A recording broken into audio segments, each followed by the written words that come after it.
A long time ago in a galaxy far, far away, there were some dudes that thought it would be a cool idea to mine cryptocurrency. Only a handful of people even knew what Bitcoin was, and you've got to wonder if they had any idea just how valuable one Bitcoin would become. Today, we're pleased to welcome one of those dudes to the show. Marshall Long's claim to fame is that he was one of the very first Bitcoin miners, and he's got a lot to say about the crypto that gives this show its purpose. So let's hop into the hot tub time machine and set it for a time when one Bitcoin was worth less than $1, as we invite you to enjoy episode number 142 of the Bad Crypto Podcast. 5, 4, 3, 2, 1, 0, ignition. Who's bad?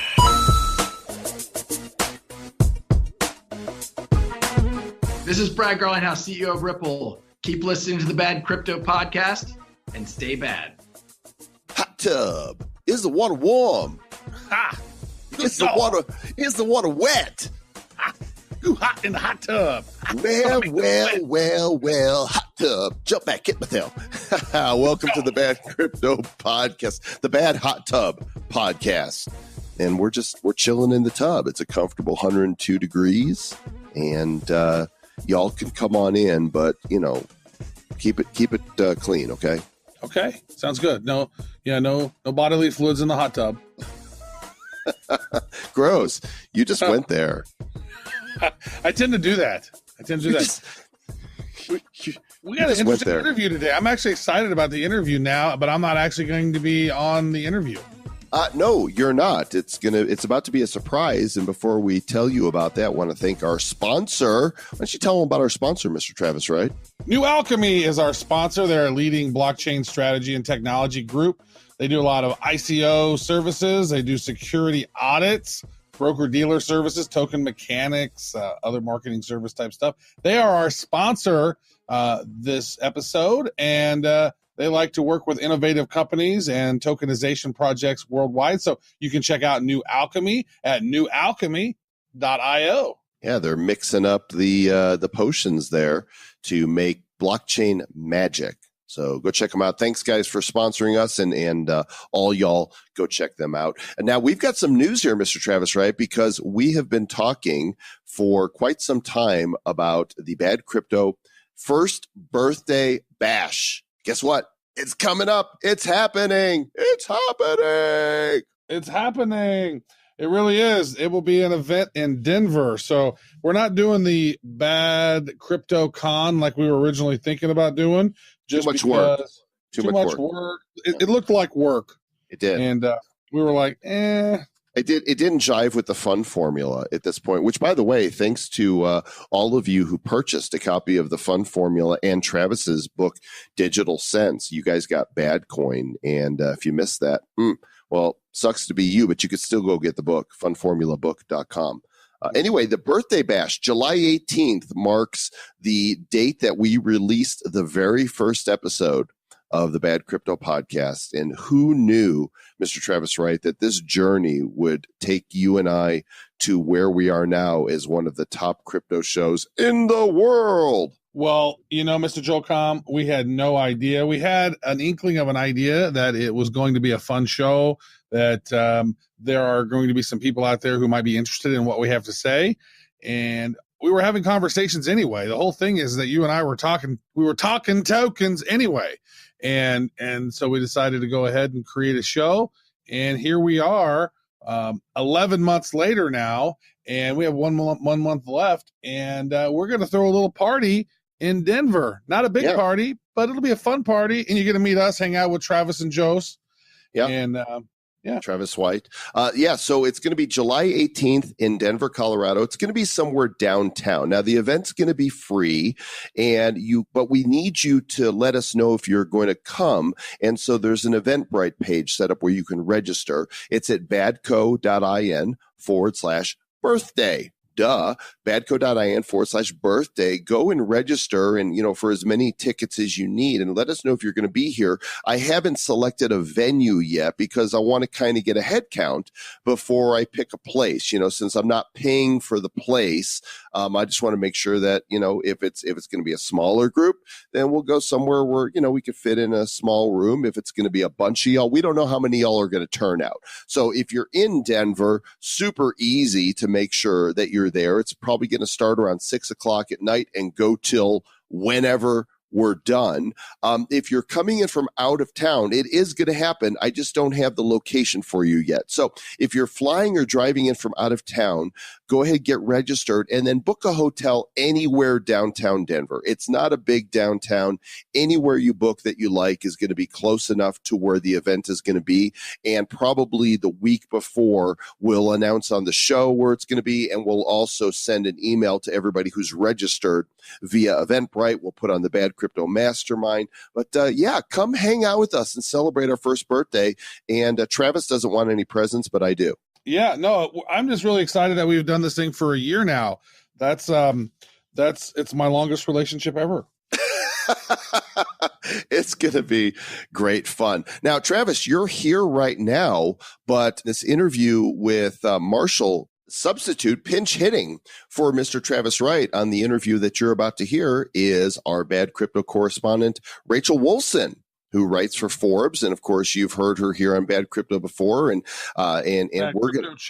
Well, what's interesting about this dude is, if you have seen the Netflix documentary, what is it, Betting on Bitcoin or whatever it was called? This dude was in it pretty heavily. Because when I saw his picture, I was like, oh yeah, I seen that dude on that documentary. He has built big mining outfits. If I'm correct, like he's talking like really, really big ones. And so I think he got into Bitcoin early, got some profits, and then said, oh my God, this is going to be huge. And then started building really, really big mining warehouses, if I'm not mistaken. Mm-hmm. And he's done a lot of things and is onto some new projects. And Rachel and I are going to talk about that with him.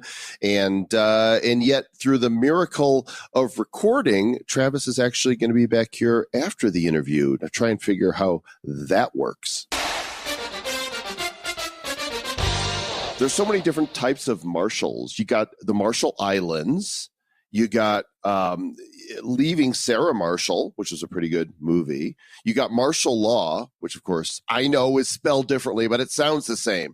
And it's really funny when people spell it the wrong way anyway. But this is a different kind of Marshall we have with us today. And we also have a different co-host with me for this interview. I'd like to welcome the one and only Ms. Rachel Wolfson, our resident crypto correspondent. Hey, Rachel, how you doing?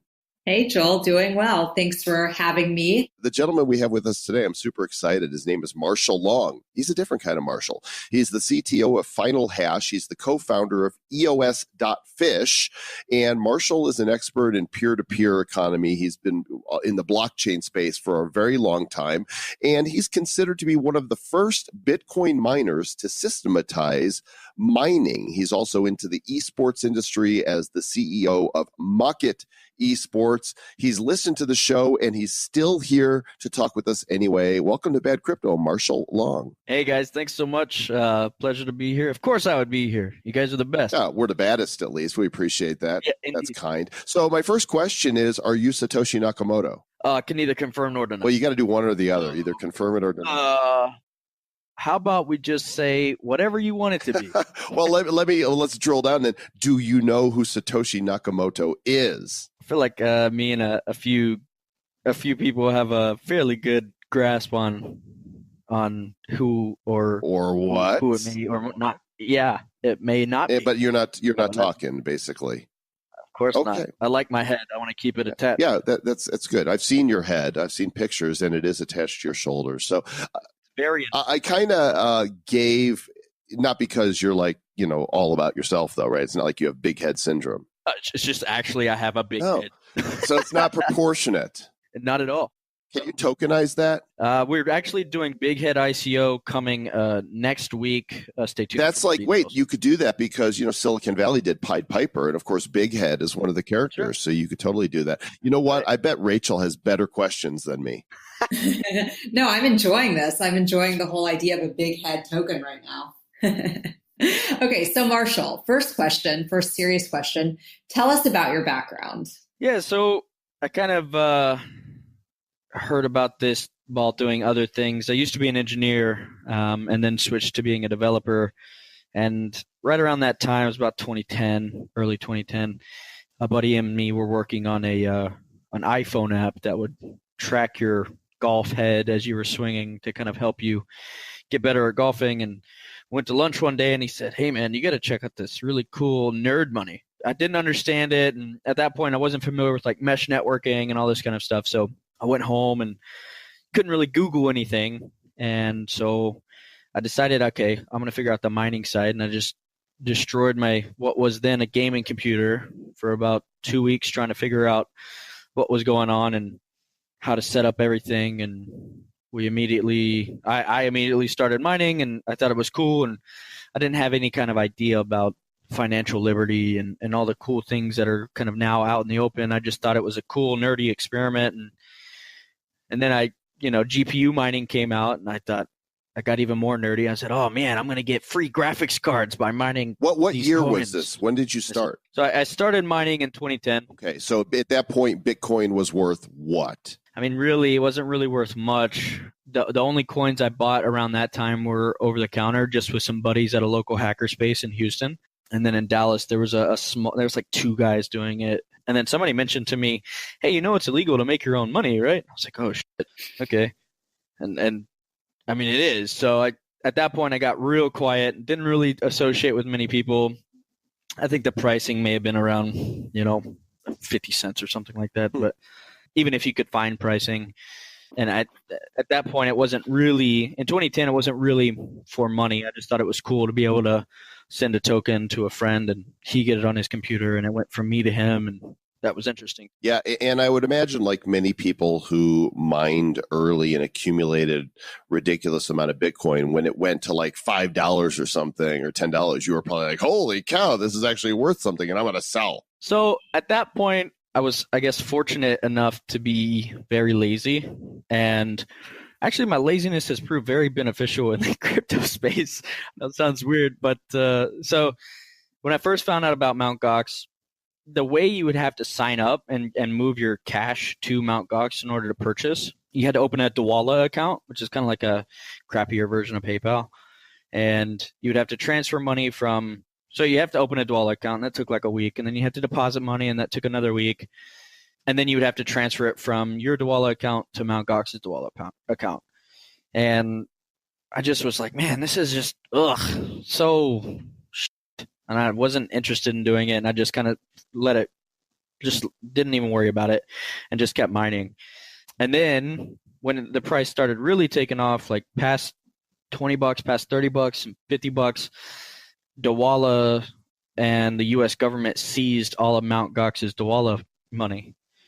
So at that point, I was like, "Oh, okay. Well, I'm glad I didn't have anything in Dwolla anyway."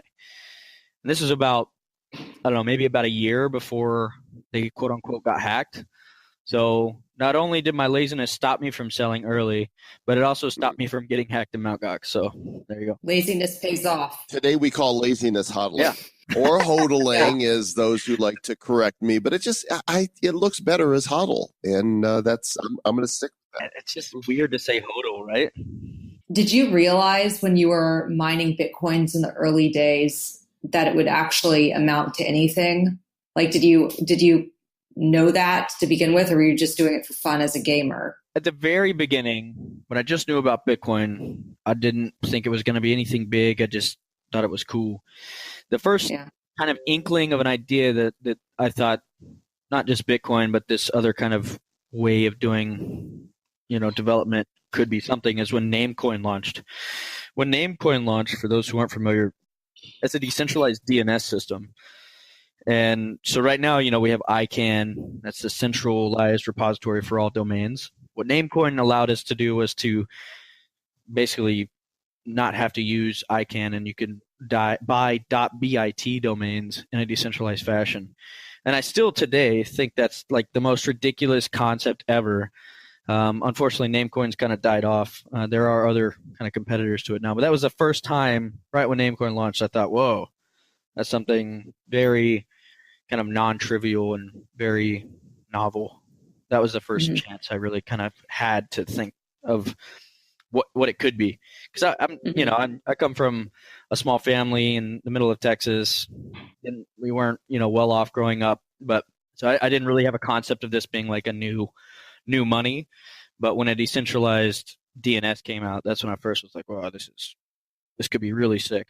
So when, today there's so many events, and some of them are teeny tiny, some of them have big promises and they don't deliver, but events had to start somewhere. Where was the first time you went to a crypto event that you thought, you know what, this is arriving? This is a big deal. That's a great question, actually, because up until the very first Senate hearing, I think that was 2012, when that was the first time and only time I've ever sat and watched C-SPAN, and the overwhelming consensus was Bitcoin is okay, don't shut it down. And at that point, that's when I kind of got more involved into the scene.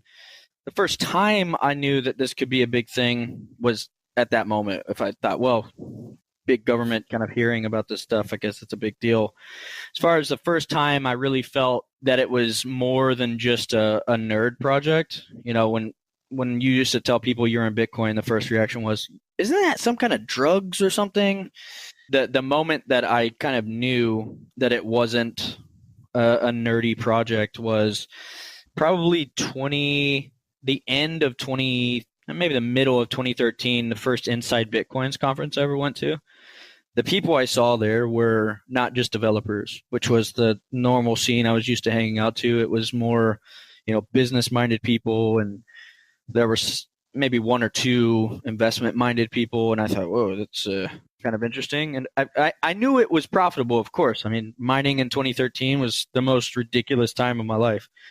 But I just thought, okay, it's just a vehicle for making money at that point. It wasn't until kind of right around the middle of 2013 where I thought this could be more than just a monetary device. That was the most ridiculous time of your life. But if you play your cards right, this could become the most ridiculous time of your life right here, right now. Let's make it happen on the Bad Crypto podcast. Bad Crypto. It's going to get super ridiculous. Maybe you can bust out a Weird Al Yankovic song or something like that. Hey, the weirder the better. Right. So let's talk about Bitcoin mining then. What do you think of the current Bitcoin mining landscape? Do you think it's healthy? Do you think that it's getting too centralized with, I just read a story that, Chinese miners are holding 50% of all Bitcoin. I don't know how accurate that is, but, what are your thoughts on this? So it's an interesting time. I've kind of seen the scene change a few times. So in 2013,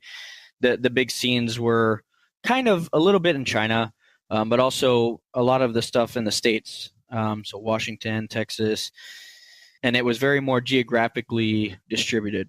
Then after it went from $1,200 to a couple $100, that kind of got all the people out who didn't build their operations properly because they couldn't afford to produce at such low pricing. And then you start to see this migration from the States and Canada and some of Northern Europe to just China, and some in the States and some in Canada and some in Sweden. And that for, from 2014 till basically the beginning of 2016 even, there was a lot in China. There was a conference called Scaling Bitcoin, which was in Hong Kong.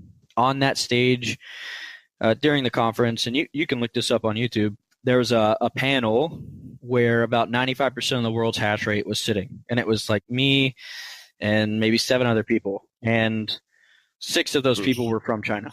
Those days were much more centralized. As far as the coin being centralized, the Chinese guys have a lot different outlook on crypto than most people. What they'll do is, and they have really cool contracts in place too. They have, some of them actually have power companies that are partnered up with them, not on like we'll give you free power in exchange for a piece of the company, but the power companies are holding crypto too, which is really interesting. As far as how they run their operations, there's a lot of different incentives in Asian countries where they have capital restrictions. You'll have people that if they want to move money out, they'll just buy mining hardware, mine crypto, whether it be Bitcoin or whatever. And then once they've recouped enough, then they'll send the crypto out. So you have different mechanisms in Asia than you do anywhere else. Some of that being because of the nature of some of my friends that just really like to gamble on pricing. And, that coupled with capital flight restrictions can lead to some interesting, scenarios. Yeah, definitely. So what projects are you working on now? Yeah, so there's a lot of stuff kind of going on now. I guess we're getting pretty diversified now. In 2015, I started an esports company. That was actually an answer to the Bitcoin Classic drama. I started a project called Bitcoin Classic, which was, I guess, the first real shot at trying to change what we call a Bitcoin block size. Now that camp is mostly Bitcoin Cash. It's Bcash. Okay, here we go. Take it easy there, I just want to see if we can get Roger back on the show to flip us the bird. No, but- Actually, he was on very early, super nice guy, and I'm open to different perspectives, but talk about drama. Roger's a good guy. He wears his heart on his sleeve, but and his fingers on his hand. I will tell you that guy, good friend of mine. We don't necessarily agree on everything, but I will say that guy really does put his money where his mouth is. Back in the early days of Bitcoin, he effectively gambled his entire company on Bitcoin being more than $5, and he really earned the title, in my opinion, of Bitcoin Jesus at that point. But do you think let's get controversial here, right? Let's do you think that he's lost that title legitimately? Do you think and let me just expand on that a little bit. What do you think of Bitcoin Cash co-opting the Bitcoin brand and the confusion in the marketplace that come as a result for that? So in my opinion, at this point, Bitcoin Cash, whatever, they're all legacy software. There's a lot of other far more interesting projects out there on both the technical and economic standpoint. So with that being said, is that like a diplomatic answer right there? No, not really. Because they own Bitcoin.com and they've got the @Bitcoin, Twitter address, and you've got to admit it is confusing, right, wrong, whichever is the real Bitcoin. Yeah, I will say that and Roger will probably tell you this too. He really feels that Bitcoin Cash is Bitcoin, and to be honest, I kind of feel the same way. However, if that's how you really feel, then wouldn't you market your product that way, right? So I wouldn't say it's intentionally misleading. I think he's just putting his money where his mouth is again. And I can see how let's just say from November till January never happened. Let's just say half the freaking world didn't get into crypto. I'm not sure there would have been that many people upset, if that makes sense. I suppose. Because if you're new and you're uneducated and you don't know the difference, okay, I can buy the argument of he's being intentionally misleading. However, if this was maybe 2 years ago, there probably wouldn't have been much of an argument. Okay, we'll let you get back on topic here about some of the projects that you're working on now, and then we'll get controversial again. Yeah, so after the Bitcoin Classic stuff, I kind of got fed up with the whole. When I got into crypto, it was very community focused. It was really fun and friendly and interesting. And after 2015, and it just became super toxic. And this is where people started having differences in ideologies. And I was done with it at that point. I kind of sat there and thought, well, if we're not going to do crypto, what are we going to do? I really fell in love with esports. I've been a gamer my whole life, and decided to start an esports company. And maybe about halfway into the first year of that, a peer-to-peer community spawned out of the esports company. And it was what these guys do is they trade these in-game items. And kind of within a few months, there were 20,000 people on this platform daily. And that's all they're doing. And I thought, okay, this is cool. And they said, hey, can you implement some crypto wallet on the platform so that we can, not have to deal with PayPal? Because if you're if you're a guy in Mexico and I'm trying to trade a knife in a game to some guy in Turkey, the guy in Turkey doesn't have PayPal, period. So there wasn't really a good medium of exchange. And so we gave him Bitcoin, and then Bitcoin fees went up. They asked us for something else and something else and something else, and they finally said, "Hey, we know you used to be big in crypto. Can you make us something?" And I said, "Nah, I don't really do that anymore," and just kind of left it. And then about a month later, like 20,000 of these people filled out a petition that was basically, "Make Marshall make us something." And when 20,000 people kind of ask you to make them for lack of a better term, an alternate payment system, you kind of just say yes. So we launched a project called eBoost on top of that. It's kind of a open source gamer crypto. And then things with the esports company kind of grew even bigger. Now we've got some stuff going on with the Chinese government and Swedish government, and a lot of other things. So what is the esports company? What's the website for it? yeah, it's Mockit, MOCKIT.GG. GG, of course. By the way, I'm a lifelong gamer as well. I love playing Overwatch. Okay. You're gonna have to add me. I'm gonna have to school you a little bit. Oh, well, I'm sure you'll school me a lot. I'm not good. I'm gold level, and that's and falling because I'm not constantly rage quitting. I'm not 15. You're right. Your reflexes aren't what they used to be. No, but I have fun. I love the game, and I play Junkrat and Moira and a little bit of Diva, and we'll get along just fine. And I have fun. So cool to see this, the Mockit League. So you've got another project that you're on that's EOS.fish. What is that? Yeah, so an interesting name for an even more interesting project. Like I said, I really feel that Bitcoin and even Litecoin and to some extent is at this point legacy software. They haven't really done anything that's, I know this is kind of hard to say, like you haven't done anything like you did before, but when Bitcoin was first instantiated, that's a huge deal, and I understand that you may not be able to do anything that big ever again, but basically the software hasn't really changed beyond a payment mechanism, and that's what it was initially intended. But it wasn't designed to change, right? That's why we've got Ethereum and smart contracts and these other blockchains that add functionality. Wouldn't the Bitcoin community freak out if these other functionalities were added and it was more than a payment system? I'm not sure about that, actually. Let's just say that Rootstock kind of figured it out maybe 4 years ago. I think the crypto landscape would look very different at this point. Okay, so this is EOS.fish. It's a Bitfish project and founded by Mr. Chun Wang, who is not related to Wang Chung, I'm assuming. Unfortunately, no. But my partner Chun, he is the CTO of F2 Pool.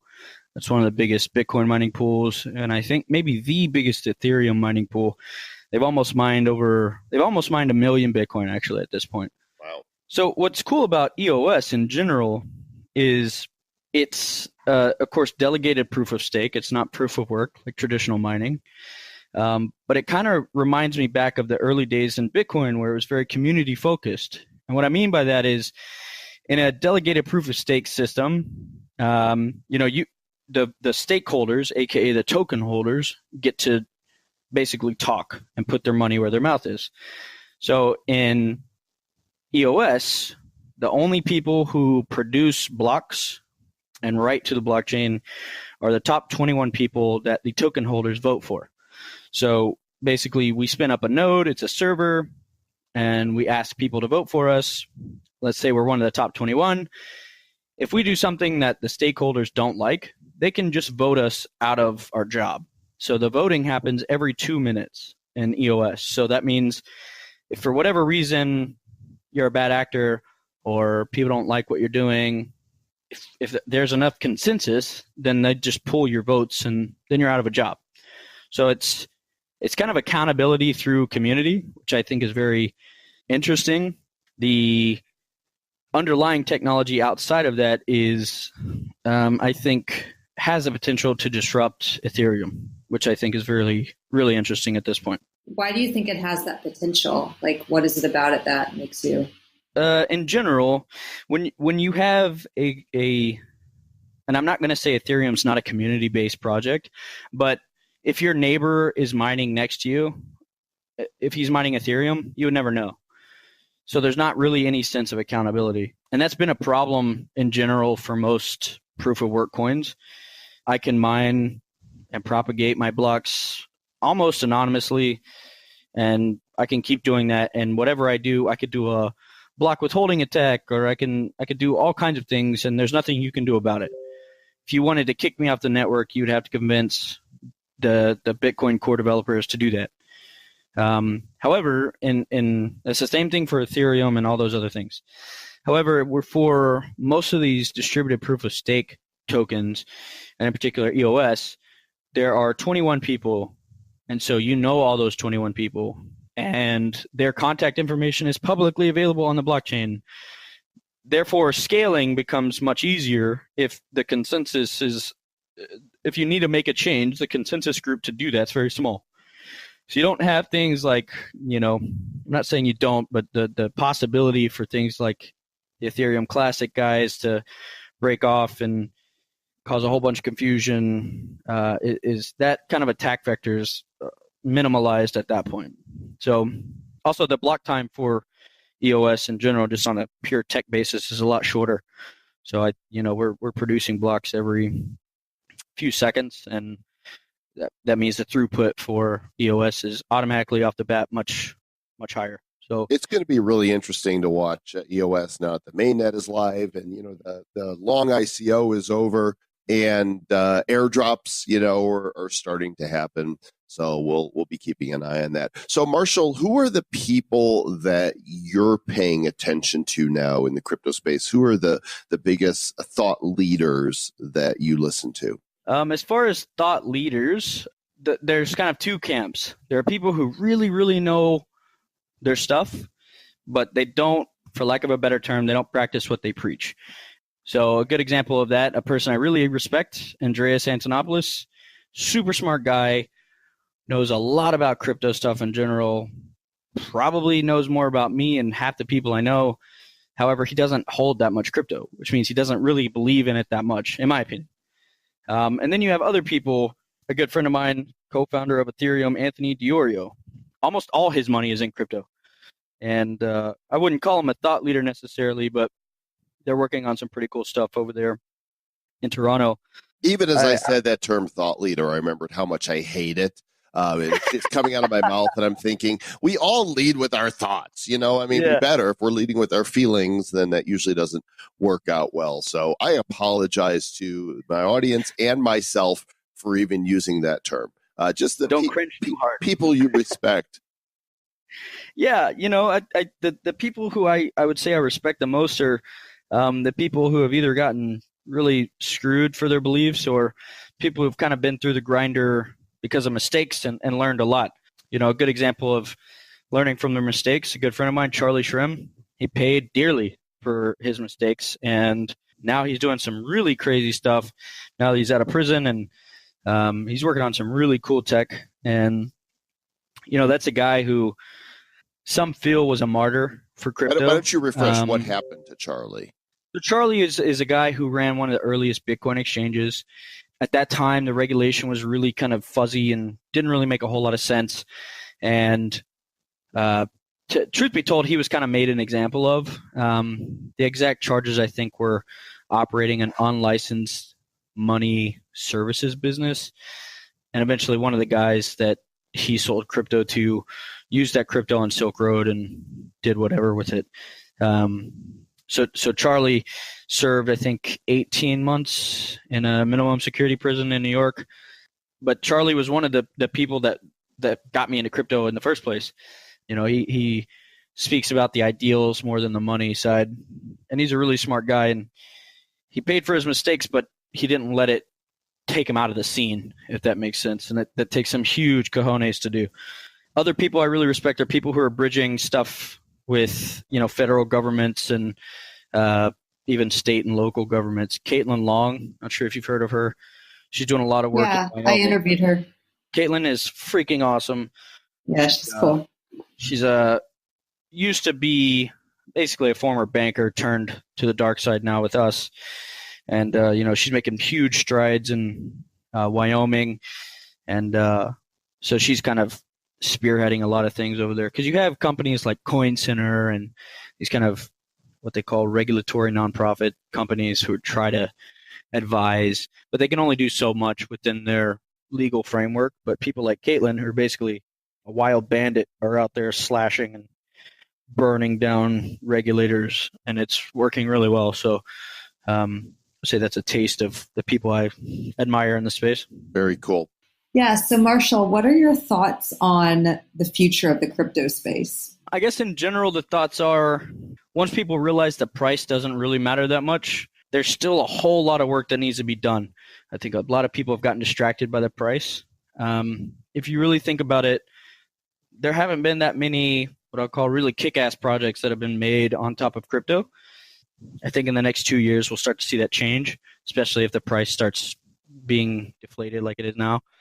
I think we'll see more price hikes. I think we'll see a lot more regulation, and I think we'll see a lot more dark market activity because of that regulation, which is exciting because that's how crypto started. So I think those are the things to probably look out for. By the way, this piece of news just in right now, apparently the SEC has ruled that Ether is not a security. That's right. So that's good, right? I mean, this is a positive ruling. Or do you see it? I think it's a positive ruling, but I also think even if they ruled it a security, doesn't really matter. I mean, that ICO has been over for ages. Tons of people have already cashed out. Tons of people have already washed their original token. So even if they did claim it was a security, what are they really going to do about it? But if Ether's not a security, how do they apply this then to the various tokens and coins that are being released on Ethereum? Does this set a precedent in your mind that tokens are not securities? So I think it sets a great precedent. However, because it's on Ethereum, I can develop a security token on top of Ethereum at this point, just because it's so flexible as far as the programming goes. So I think it doesn't clear any of the ERC20 tokens, but if you run a native blockchain, it definitely is a good sign for you. You're so magical, Marshall. Thanks for joining us today. And we'll have links in the show notes at badco.in/142 to Marshall's Twitter, which is OGBTC. How about that? He's an OG, as well as EOS.fish and your esports site. And thanks, Rachel, for joining and taking the place of Mr. Travis Wright today. Of course, you're welcome. And I know that, obviously I can't fully replace Travis, but it was definitely fun being here and talking with you guys. For sure. Thanks so much, Joel. Thanks so much, Rachel.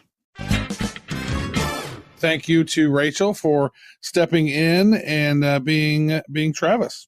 Yeah. And of course, we appreciate you, the citizens of the Republic of Bad Cryptopia. Without you, we don't have a republic. We would just be a republic of two, which is really just two dudes talking crypto. Please make sure you subscribe and review. And I don't care if I sound like a broken record because a lot of you have, but a bunch of you haven't. And if you enjoy the show, just take 30 seconds. That's all. Go to iTunes, go to Stitcher, go to wherever it is you listen. Take 30 seconds and write us a review and make sure you subscribe. Super important for the websites that you subscribe on to know that you're subscribing, because that's what helps bring awareness to the show to people who have not yet seen it. And of course, the other thing that brings awareness is when you tell your friends. That's the easiest thing is, hey, have you heard Bad Crypto Podcast? That is, you can easily say that to them. Like, why wouldn't you say that to them? Hey, Joel, have you heard Bad Crypto Podcast? Alexa, play Bad Crypto Podcast. and then they can listen to it. It's pretty fancy. Oh my gosh. Stay bad, y'all. Stay bad. Who's bad? The Bad Crypto Podcast is a production of Bad Crypto LLC. The content of the show, the videos, and the website is provided for educational, informational, and entertainment purposes only. It's not intended to be and does not constitute financial, investment, or trading advice of any kind. You shouldn't make any decisions as to finances, investing, trading, or anything else based on this information without undertaking independent due diligence and consultation with a professional financial advisor. Please understand that the trading of Bitcoins and alternative cryptocurrencies have potential risks involved. Anyone wishing to invest in any of the currencies or tokens mentioned on this podcast should first seek their own independent professional financial advisor.